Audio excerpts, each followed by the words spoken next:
Pessoal, hoje estou com um Gol G7 e esse veio pra gente resolver aqui um barulho na suspensão traseira. E aí o cliente falou que toda vez que passar no quero-mola ele dá um rangido.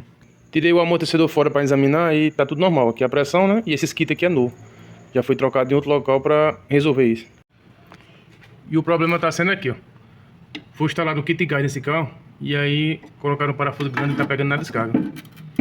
Então vamos tentar cortar mais um pouco aqui, tá resolvido o problema.